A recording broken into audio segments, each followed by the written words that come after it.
결혼 약속 후 시댁 첫 방문. 저는 긴장한 마음으로 현관문을 열었습니다. 엄마, 소연이 왔어. 안녕하세요, 어머님. 김소연이라고 합니다. 시어머니는 소파에 앉은 채 저를 위아래로 훑어보더니 짧게 대답했습니다. 그래. 들어와라. 거실에는 이미 도련님 내외가 앉아 있었습니다. 도련님 와이프는 샤넬 투피스에 에르메스 가방을 옆에 두고 있더군요. 안녕하세요, 형수님. 아, 네. 안녕하세요.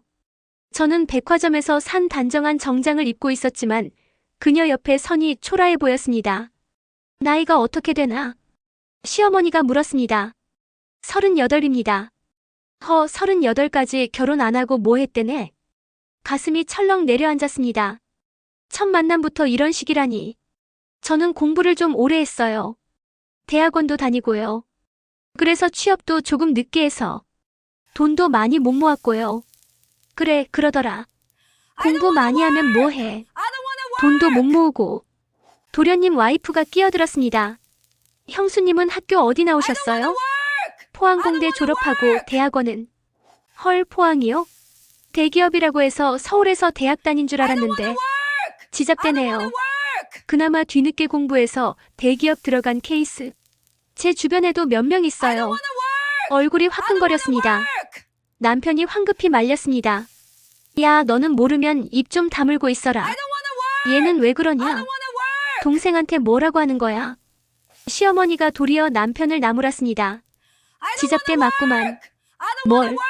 내가 하도 대기업 얘기하길래 뭐 얼마나 대단한 인물인 줄 알고.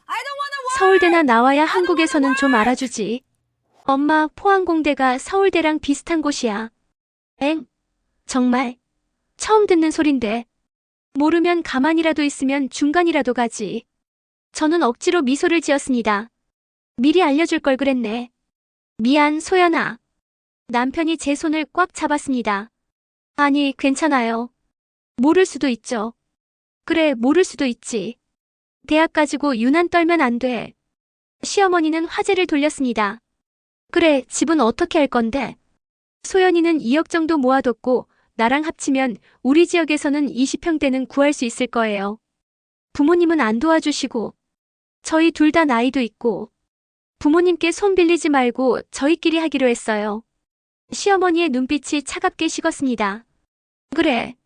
나도 뭐 그럼 도와주진 않을란다. 나중에 집을 해줬느니 어쩌니 가지고 뭐라 하지 말고. 난 도와주고 싶은데 너네가 그렇게 결정했다니 어쩔 수 없나? 네, 알겠습니다. 어머님. 저는 꾹 참으며 대답했습니다. 하지만 그날 저녁 시댁문을 나서는 제 발걸음은 무거웠습니다. 차 안에서 남편이 말했습니다.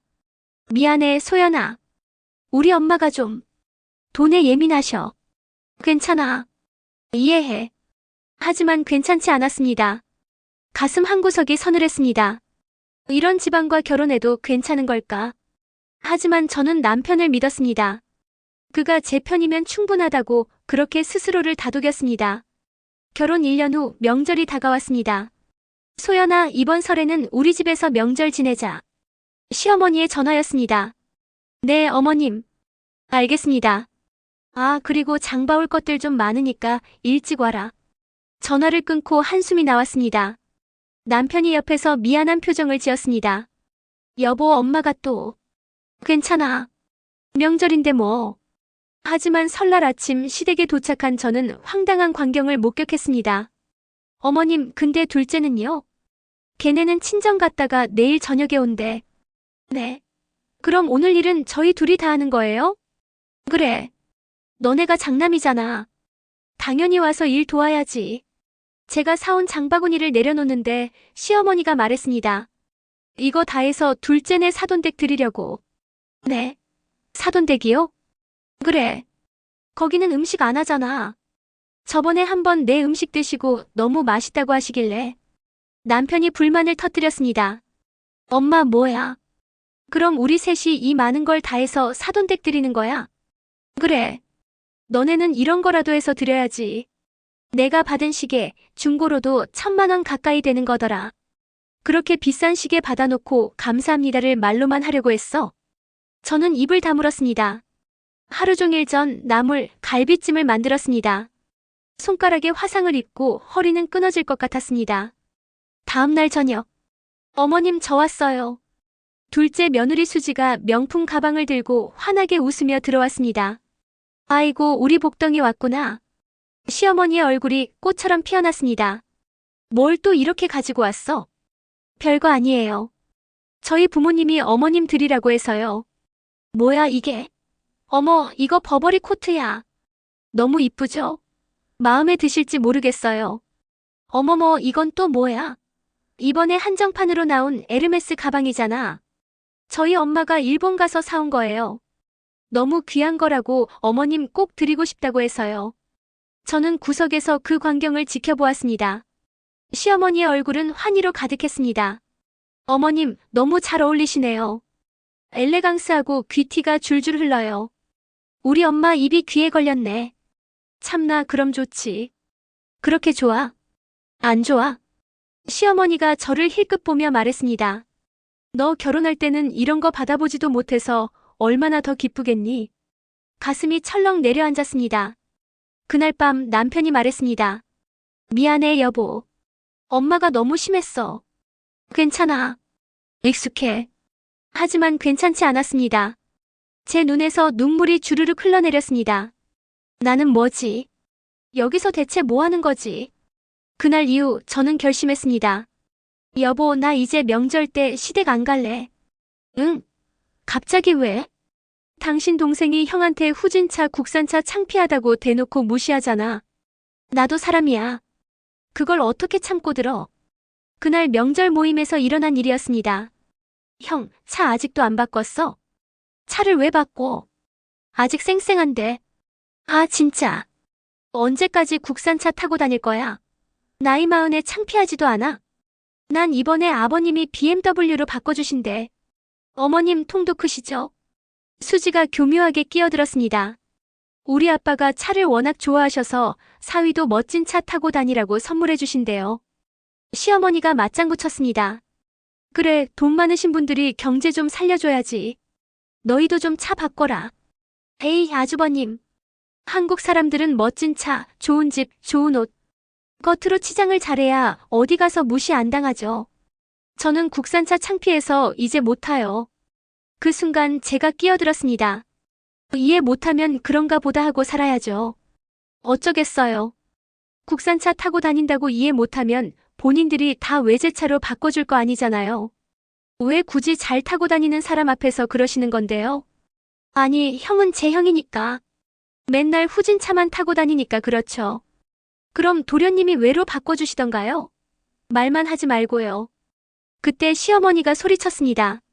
아니, 너는 뭐가 있다고 둘째한테 이래라 저래라야. 저는 일어섰습니다. 여보, 일어나. 가자. 뭐? 이 새끼, 너 어디 가려고? 여기서 저녁 밥 먹다가 토할 것 같아서 도망간다.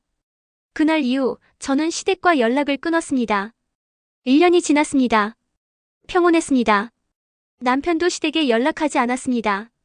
그러던 어느 날, 형 나야. 도련님의 전화였습니다. 왜 전화했어? 뭐 좀 물어보려고. 우리 장인어른이 인도네시아 공장 투자자 잘 아신다고 하셨거든. 이번에 좋은 투자처가 생겼대. 장인어른도 50억을 투자 계약했대. 그래서. 근데 엄마한테도 이걸 말했나 봐. 엄마도 하고 싶다고 그러는데. 그걸 왜 나한테 얘기하는데? 계약서를 받았는데 번역된 계약서랑 영문 원본을 받았거든. 난 영어 하나도 모르는데. 형이랑 형수는 그나마 볼 수 있을 것 같아서. 저는 한숨을 쉬었습니다. 일단 나한테 보내줘. 한번 볼게. 파일이 도착했습니다. 저는 화면을 켜고 계약서를 읽기 시작했습니다. 한국어 번역본을 먼저 봤습니다. 투자금은 5년 후 원금의 200% 보장. 중도 해지 불가. 이익 배분은. 일견 괜찮아 보였습니다. 하지만 뭔가 찜찜했습니다. 여보, 이거 좀 봐봐. 남편이 다가왔습니다. 영문 계약서인데 전문 영어라 나도 완벽하게는 모르겠지만 저는 천천히 원문을 읽어 내려갔습니다. 그리고 발견했습니다. 여보, 이거 이상해. 뭐가? 한국어 번역본에는 원금 200% 보장이라고 되어 있는데 영문 원본에는 up to 200% return, subject to market conditions and company discretion이라고 되어 있어. 그게 뭔 뜻인데? 시장 상황과 회사 재량에 따라 최대 200%까지 돌려줄 수도 있다는 거야. 보장이 아니라 가능성이지. 남편의 얼굴이 굳었습니다. 그리고 여기 non-refundable deposit. 이건 환불 불가 예치금이야. 한국어로는 투자금이라고만 되어 있는데 완전히 다른 내용이잖아. 응. 이건 전형적인 투자 사기 수법이야. 번역을 교묘하게 다르게 해서 저는 더 읽어내려갔습니다. 읽을수록 소름이 돋았습니다. 여보, 이거 절대 하면 안 돼. 엄마한테 말해야 돼. 다음 날 저는 시댁을 찾아갔습니다. 1년 만에 방문이었습니다. 내가 무슨 일이냐? 그때 이후로 연락도 없이 연 끊을 것처럼 나가놓고는 시어머니의 목소리는 차가웠습니다. 어머님, 도련님 사돈 어르신 투자건 하지 마세요. 뭐야? 갑자기 그거 말하러 온 거야? 제가 원본 영어 계약서 읽어봤는데 좀 이상해요. 번역도 이상하게 되었고요. 무슨 소리야? 우리 사돈 어르신이 그럼 사기라도 친다는 거야? 사돈 어르신도 투자자예요. 사돈님이 지금 거기에 100억을 투자했는데 그래도요, 제가 보기엔 계약서가 좀 이상한 것 같아서요. 시어머니가 비웃었습니다. 내가 뭐 학벌 좋고 대기업 다닌다고 그까짓 영어 계약서 이상하다고 하면 다야. 다 전문가들, 변호사, 법무사들이 붙어서 안정적이게 투자하는 거야. 모르면 가만히나 있어. 내가 투자해서 여기서 더 재벌될까봐 배 아프니? 어머님, 무슨 말을 그렇게 하세요? 안 그래도 나는 너 처음부터 마음에 안 들었어. 차라리 이렇게 연락 끊고 사니 훨씬 낫다야. 내 속 한번 뒤집으려고 찾아온 것 같은데 소용없다. 가라. 저는 입술을 깨물었습니다. 어머님, 저는 혹시라도 잘못될 수 있을까봐 말씀드리려고 한 거예요. 건강하세요. 시댁 문을 나서는 제 발걸음은 무거웠습니다. 하지만 동시에 홀가분했습니다. 할 말은 다 했어. 이제 내 책임은 아니야. 1년이 지났습니다. 엄마, 저번 주에 장인어른이랑 수지랑 인도네시아 출장 갔잖아. 며칠간 연락이 안 되네. 남편이 불안한 목소리로 말했습니다. 그래? 뭔 바쁜 일이 있겠지. 둘 다 연락이 안 돼. 3일째야. 시어머니도 전화를 걸었습니다. 하지만 계속 꺼져 있었습니다. 사고라도 났나? 일주일이 지났습니다. 여전히 연락이 없었습니다. 그리고 경찰서에서 연락이 왔습니다. 국제 투자 사기 사건 관련해서 조사 협조 부탁드립니다. 네. 무슨? 피해자 명단에 성함이 올라와 있습니다. 인도네시아 공장 투자 건으로. 시어머니는 그 자리에서 쓰러질 뻔했습니다. 뭐라고? 사기? 경찰의 설명은 간단했습니다. 수지 씨 부친, 그러니까 사돈 어르신이라고 하셨죠? 그분이 유명한 국제 사기꾼입니다. 이미 동남아 여러 나라에서 수배 중이고요. 수지 씨도 공범으로 추정됩니다. 현재 두 분 다 행방이 묘연한 상태입니다. 얼마를 투자하셨습니까? 시어머니가 떨리는 목소리로 물었습니다. 저희가 파악한 바로는 현금 30억 그리고 부동산 담보대출 20억, 총 50억 원 정도입니다. 50억. 시어머니가 그 자리에서 무너졌습니다. 집에 돌아온 시어머니는 넋이 나간 사람처럼 소파에 앉아 있었습니다. 엄마, 정신 차려. 일단 변호사 선임하고. 변호사? 무슨 돈으로? 집은 어떻게 돼? 은행에서 연락 왔어. 다음 달까지 대출금 안 갚으면 경매 넘어간대. 경매? 도련님도 창백한 얼굴로 앉아 있었습니다. 형, 나도 경찰서 가야 된대. 수사 협조 차원에서. 너도? 응. 내가 수지 통해서 엄마한테 소개했으니까. 시어머니가 아들을 노려보았습니다. 내가 데려온 년 때문에. 엄마, 나도 몰랐어. 진짜 몰랐다고. 그날 밤 남편에게 전화가 왔습니다. 형, 좀 도와줘. 엄마가 지금. 하지만 저는 전화를 끊었습니다. 여보, 시댁에서 전화 왔는데. 알아. 근데 우리가 뭘 어떻게 해줘? 남편도 알고 있었습니다. 우리가 해줄 수 있는 건 아무것도 없다는 것을. 한 달 후 초인종이 울렸습니다. 누구세요? 나야, 소연아. 엄마. 저는 문을 열었습니다. 시어머니는 초라한 모습으로 서 있었습니다. 머리는 헝클어져 있었고 명품 코트 대신 낡은 패딩을 입고 있었습니다. 들어오세요. 소연아. 시어머니의 목소리가 떨렸습니다. 너네 돈 좀 모아둔 거 있지? 좀 빌려줘라. 네. 다음 달까지 돈 안 넣으면 경매로 넘어간다. 이 집 넘어가면 너네 집 들어가야 돼. 가슴이 철렁했습니다. 어머님, 저희도 청약 당첨돼서 있는 거 없는 거 대출 다 끌어서 계약금 넣었어요. 저희도 지금 신용대출까지 싹싹 긁어서 마이너스예요. 그럼 내 부모님한테라도 대출 받아와. 제발. 저는 깊은 숨을 내쉬었습니다. 어머님, 1년 전에 제가 뭐라고 했죠? 뭐? 계약서 이상하다고 하지 마시라고 했잖아요. 시어머니의 얼굴이 붉어졌습니다. 그때는 배 아파서 방해한다고 하셨죠. 모르면 가만히 있으라고 하셨고요. 소연아, 제발. 어머님, 영 끊기 싫으시면서 연락 안 하니 속 편하다고 하셨잖아요. 돈 없는 저 무시하면서요. 이제 와서 돈 필요하시니까 저희 엄마 아빠한테 대출까지 받아오라고요? 시어머니가 눈물을 흘렸습니다. 소연아, 내가 잘못했어. 제발 한 번만. 어머님. 저는 차갑게 말했습니다. 그 잘난 외제차 2대 팔았잖아요. 그 돈으로 일단 갚으세요. 그리고 어머님, 알바라도 하시고 도련님도 일하셔야죠. 요즘 택배 기사님들도 돈 많이 버세요. 그 정도면 빚 갚을 수 있을 거예요. 뭐? 내가 이 나이에 일을 해야 한다고? 그럼 어쩌실 건데요? 집 경매 넘어가서 길바닥에 나앉으실 건가요? 남편이 거들었습니다. 엄마, 이제 제발 정신 좀 차려. 돈 없으면 일해야지 어떻게 하겠어? 소연이 말대로 외제차 판 돈으로 갚아서 경매 넘어가는 거 일단 막고 일 시작해. 시어머니는 비틀거리며 일어섰습니다. 너희들. 하지만 더 이상 할 말이 없었습니다. 문이 닫혔습니다. 저는 소파에 주저앉았습니다. 가슴이 답답했습니다. 하지만 후회는 없었습니다. 3개월 후 시댁에서 또 전화가 왔습니다. 형, 엄마가 병원에 입원했어. 뭐? 무슨 일인데? 스트레스성 위궤양이래. 그리고 경매 넘어갔어. 형, 제발. 엄마랑 나 지금 고시원에서 살아.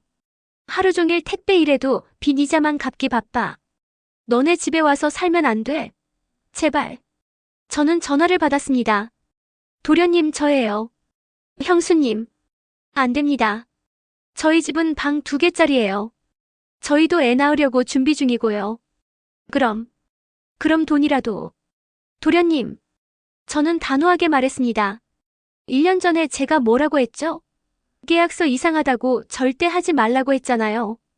형수님, 그때 어머님이 뭐라고 하셨는지 기억하세요?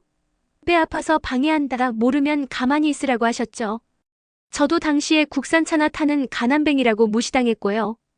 도련님이 울먹였습니다. 미안해요, 형수님. 정말 미안해요. 미안하다고 빚이 없어지나요? 어머님 병원비가 해결되나요? 저희도 청약 당첨돼서 대출 갚느라 빠듯해요. 도와드릴 여력이 없어요. 그리고 도련님. 저는 마지막 한마디를 남겼습니다. 그때 BMW 타고 우리 무시하시던 거 기억나세요? 그 차 팔아서 빚 갚으셨어야죠. 택배 일도 좋아요. 열심히 하시면 돼요. 저희 남편도 회사 다니면서 주말에 아르바이트해서 돈 모았어요. 어머님도 마찬가지예요. 일하세요. 그게 답입니다. 전화를 끊었습니다. 남편이 제 손을 잡았습니다. 잘했어, 여보. 응. 엄마는 이제 스스로 책임져야 돼. 우리가 도와주면 또 똑같아질 거야. 돈만 쫓다가 인생 망친 거잖아. 이제라도 정신 차리셔야지. 창밖으로 비가 내리기 시작했습니다. 저는 남편의 어깨에 머리를 기댔습니다. 여보, 우리는 절대 그렇게 살지 말자. 그래. 약속해. 그날 밤 저는 오랜만에 편안하게 잠들었습니다. 시댁의 굴레에서 마침내 자유로워진 기분이었습니다. 2년 후. 여보, 우편물 왔어. 남편이 봉투를 건넸습니다. 법원 등기 우편이었습니다. 채무자 박오, 김호호에 대한 강제 집행 통지. 시어머니와 도련님이었습니다. 이게 뭐야? 빚 못 갚아서 급여 압류 들어간 것 같은데. 저는 한숨을 쉬었습니다. 아직도 못 갚은 거야? 그러게. 2년이나 지났는데. 그날 저녁 시댁 근처를 지나갈 일이 있었습니다. 예전 시댁이 있던 그 동네였습니다. 여보, 잠깐만. 저기. 낡은 고시원 골목에서 허리가 굽은 노인이 전단지를 돌리고 있었습니다. 시어머니였습니다. 머리는 새하얗게 새었고 얼굴은 주름으로 가득했습니다. 예전에 그 당당하고 거만하던 모습은 온데간데 없었습니다. 어머님. 저도 모르게 중얼거렸습니다. 시어머니가 고개를 들었습니다. 우리 차와 눈이 마주쳤습니다. 그녀의 눈에는 원망, 후회, 그리고 깊은 절망이 담겨 있었습니다. 여보, 그냥 가자. 남편이 엑셀을 밟았습니다. 백미러로 보니 시어머니는 그 자리에 멈춰서서 우리 차를 바라보고 있었습니다. 엄마, 많이 늙으셨네.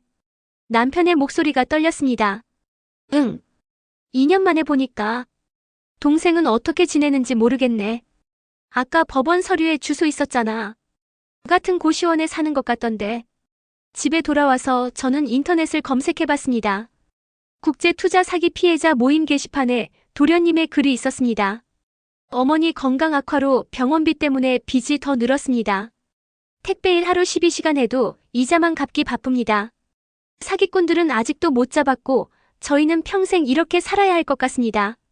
댓글에는 비슷한 피해자들의 하소연이 가득했습니다. 저는 노트북을 덮었습니다. 여보. 응. 우리 진짜 행복하게 살자. 그래. 지금도 충분히 행복해. 남편이 제 손을 꽉 잡았습니다. 우리는 지금 30평짜리 새 아파트에서 살고 있습니다. 둘 다 승진해서 연봉도 올랐습니다. 내년에는 아이도 가질 계획입니다. 창밖으로 보이는 한강이 석양빛에 반짝였습니다. 저는 조용히 중얼거렸습니다. 탐욕은 결국 스스로를 집어삼킨다. 시어머니는 돈 많은 며느리만 편애하고 저를 무시했습니다. 하지만 그 돈 많은 며느리는 사기꾼이었습니다. 제 경고를 무시하고 전 재산을 날렸습니다. 그리고 지금 70대의 나이에 전단지를 돌리며 빚에 허덕이고 있습니다. 저는 더 이상 그들을 돕지 않을 것입니다. 그들이 선택한 길이니까요.